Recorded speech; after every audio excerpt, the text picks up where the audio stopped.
S prezidentom Pellegrinim mám osobný a politický problém kvôli tomu, že podľa môjho názoru sa dostal do paláca podvodom a klamstvom na ľuďoch.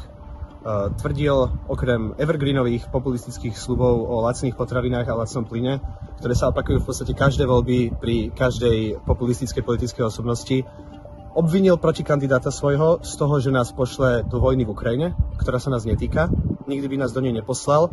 Preto si myslím, že to bolo klamstvo. Bolo to útok na najnižšie ľudské body strachu. U niektorých častí slovenského obyvateľstva možno aj nejakého protiukrajinského cítenia.